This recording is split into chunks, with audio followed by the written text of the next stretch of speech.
जय श्री सीताराम।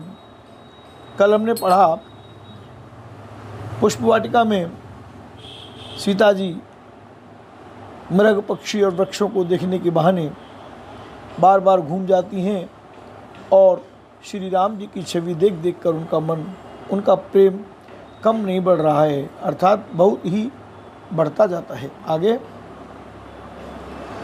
जान कठिन शिव चाप बिसूरती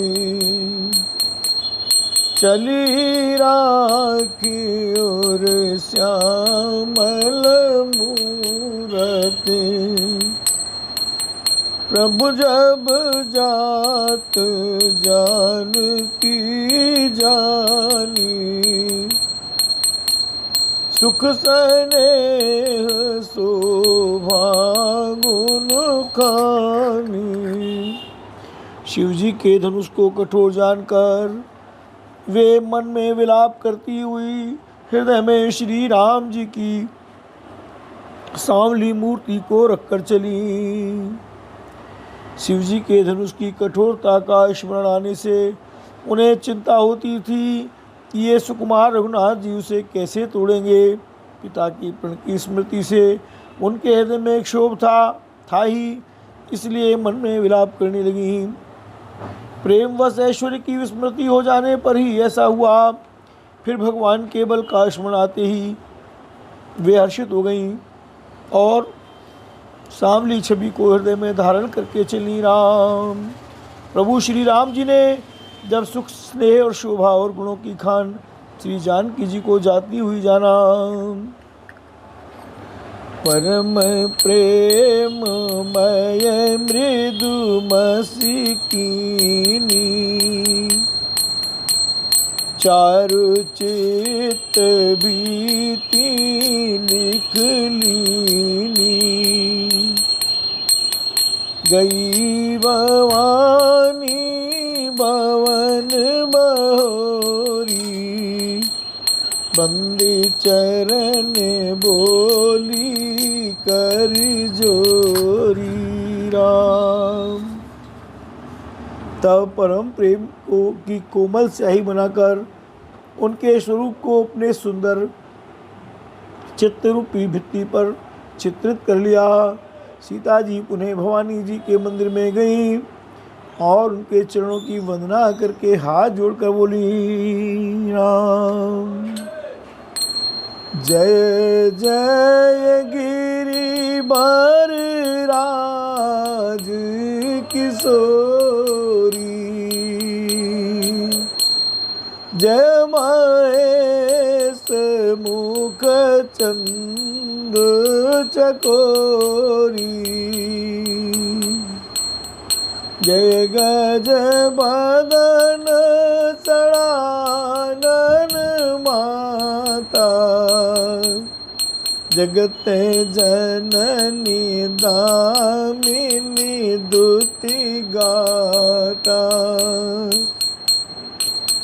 नहीं तब आदि मध्य अवसाना अमित प्रभाव बेदु नहीं जाना भव भव विभव पराभव कारिणी विश्व विमोहनी स्वबस बिहारिणी। सीता जी माँ पार्वती से विनती करती हैं और कहती हैं, हे श्रेष्ठ पर्वतों के राजा हिमाचल की पुत्री पार्वती, आपकी जय हो जय हो। हे महादेव जी के मुखरूपी चंद्रमा की ओर टकटकी लगाकर देखने वाली चकोरी, आपकी जय हो। हे हाथी के मुख वाले गणेश जी और 6 मुख वाले स्वामी कार्तिक जी की माता, हे जगत जननी, हे बिजली किसी कांत युक्त शरीर वाली, आपकी जय हो। आपका न आदि है न मध्य है और न अंत है। आपके असीम प्रभाव को वेद भी नहीं जानते। आप संसार को उत्पन्न, पालन और नाश करने वाली हैं, विश्व को मोहित करने वाली और स्वतंत्र रूप से विहार करने वाली हैं। पति देवता सुतीय महु मातु प्रथम तव रेख, महिमा अमित न सकई कई, शेष शारदा शेष सियावर राम जी की जय। आगे कहती हैं, पति को इष्ट देव मानने वाली श्रेष्ठ नारियों में हे माता, आपकी प्रथम गणना है। आपकी अपार महिमा को हजारों सरस्वती और शेष जी भी नहीं कह सकते। सेवत तो सुलभ फलचारी, बरदायनी पुरारी पियारी, देवी पूज पद कमल तुम्हारे, सुर नर मुनि सब होई सुखारे। हे भक्तों को मुँह मांगा वर देने वाली, हे त्रिपुर के शत्रु शिव जी की प्रिय पत्नी, आपकी सेवा करने से चारों फल सुलभ हो जाते हैं। हे देवी, आपके चरण कमलों की पूजा करके देवता, मनुष्य और मुनि सभी सुखी हो जाते हैं। मोर मनोरथ जानहुनी के, बस सदा उरपुर सबई के, कीन्हु प्रगट न कारण तेहि, हस कहि चरण गहे वै देहि राम। मेरे मनोरथ को आप भली भांति जानती हैं, क्योंकि आप सदा सबके हृदय रूपी नगरी में निवास करती हैं, इसी कारण मैंने उसको प्रकट नहीं किया। ऐसा कहकर जानकी जी ने उनके चरण पकड़ लिए। राम विनय प्रेम बस भई भवानी, खसी माल मूरति मुस्कानी, सादर सिय प्रसादु सिर धरेऊ, बोली गौरी हरसुहिय भरेऊ। गिरिजा जी सीता जी के विनय और प्रेम के वश हो गई। उनके गले की माला खिसक पड़ी और मूर्ति मुस्कुराई। सीता जी ने आदर पूर्वक उस प्रसाद को सिर पर धारण किया। गौरी जी का हृदय हर्ष से भर गया और वे बोली, सुनो सिय सत्य असीस हमारी, पूजी मन कामना तुम्हारी, नारद बचन सदा सुच साचा, सोबर मिली जाई मनुराचा। हे सीता, हमारी सच्ची आशीष सुनो, तुम्हारी मनोकामना पूरी होगी। नारद जी का वचन सदा पवित्र, संशय, भ्रम और आदि दोषों से रहित और सत्य है। जिसमें तुम्हारा मन अनुरक्त हो गया है वही वर तुमको मिलेगा। राम मन जाहिरा चेउ मिली सोबर, सहज सुंदर सावरा, करुणा निधान सुजान सीलु, स्नेह जानत रारो। ए बात गौर असीस सुन सिय सहित ही हरसी अली। तुलसी भवानी पूज पुन पुन मुदित मन मंदिर चली। जिसमें तुम्हारा मन अनुरक्त हो गया है वही स्वभाव से ही सुंदर सांवलावर श्री रामचंद्र जी तुमको मिलेगा। वह दया का खजाना और सुजान सर्वज्ञ है, तुम्हारे शील और स्नेह को जानता है। इस प्रकार श्री गौरी जी का आशीर्वाद सुनकर जानकी जी समेत सब सखियां हृदय में हर्षित हुईं। तुलसीदास जी कहते हैं, भवानी जी को बार बार पूछकर सीता जी प्रसन्न मन से राजमहल को लौट चली। जान गौरी अनुकूल सिए अरस न जाय कहीं। मंजुल मंगल मूल बामु अंग पर कनु लगेरा। गौरी जी को अनुकूल जानकर सीता जी के हृदय को जो हर्ष हुआ वे कहा नहीं जा सकता। सुंदर मंगलों के मूल उनके बाएं अंग फड़कने लगे राम। हृदय सराहत लियलो नाई गुरु समीप गवने दो भाई। राम कहा सब कौशिक पाई सरल स्वभाव छुअत चल नाई।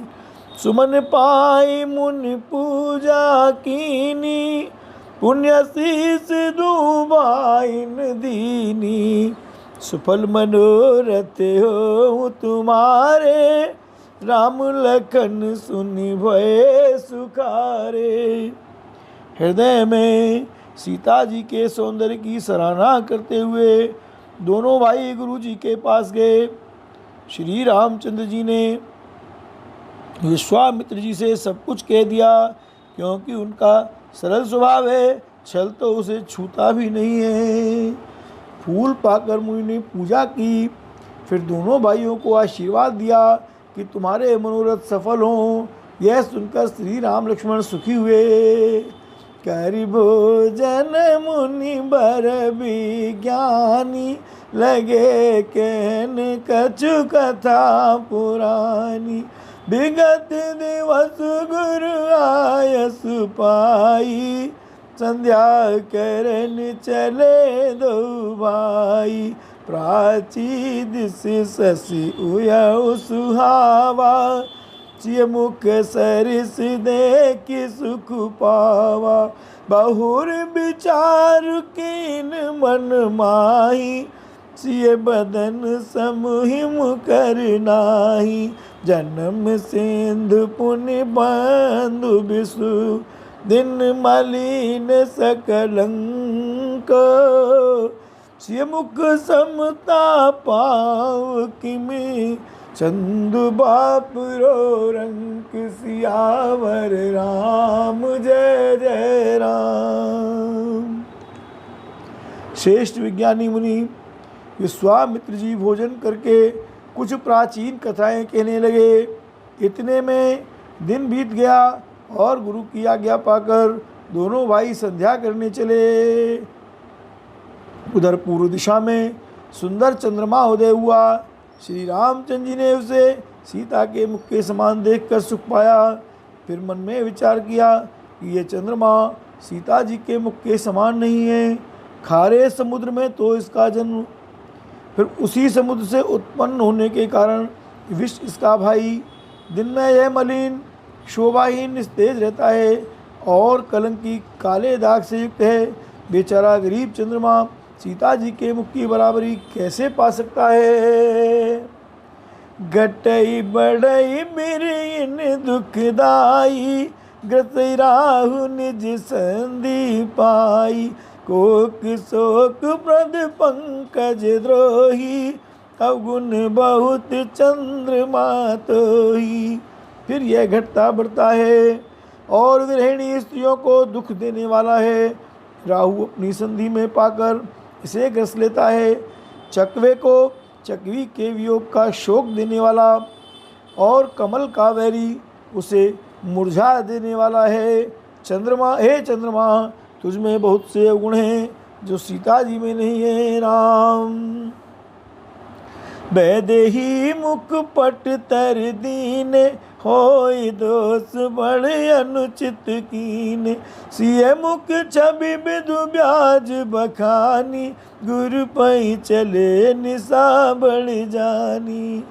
अतः जानकी जी के मुख की तुझे उपमा देने में बड़ा अनुचित कर्म करने का दोष लगेगा।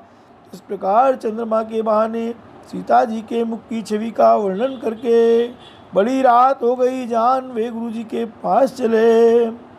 कर मुनि चरण सरोज प्रणामा, आयसु पाई कीन विश्रामा। विगत निसार गुनायक जागे, बंधु बिलो की कहन अस लागे। राम मुनि के चरण कमलों में प्रणाम करके आज्ञा पाकर उन्होंने विश्राम किया। रात बीतने पर शृंगनाथ जी जागे और भाई को देखकर ऐसा कहने लगे। कहू ताता, पंकज को लोक सुखदाता। बोले लखन जोर जुग पानी, प्रभु प्रभाव सूचक मृदुबानी। हे तात, देखो कमल चक्रवाक और समस्त संसार को सुख देने वाला अरुणोदय हुआ है। लक्ष्मण जी दोनों हाथ जोड़कर प्रभु के प्रभाव को सूचित करने वाली कोमल वाणी बोले। अरुणोदय सकुचे कुमुद, उड़गन ज्योति मलिन। जिम तुम्हार आगमन सुने, भय नृपति बलहीन। राम अरुणोदय होने से कुमुदनी सकुचा गई और तारागणों का प्रकाश फीका पड़ गया। जिस प्रकार आपका आना सुनकर सब राजा बलहीन हो गए हैं। राम नृप सब नखत करही उजियारी, टार न सकही चाप तम भारी। कमल कोक मधुकर खगनाना, हर से सकल निसाय अवसाना। राम सब राजा रूपी तारे उजाला यानी मंद प्रकाश करते हैं, और वे धनुष रूपी महानंदकार को हटा नहीं सकते। रात्रि का अंत होने से जैसे कमल, चकवे, भौरे और नाना प्रकार के पक्षी हर्षित हो रहे हैं, ऐसे ही प्रभु सब भगत तुम्हारे, होए टूटे धनुष सुखारे। वो भानु बिनु श्रम तम नासा, दुरे नकत जग तेज प्रकाशा। वैसे ही ये प्रभु आपके सब भक्त धनुष टूटने पर सुखी होंगे।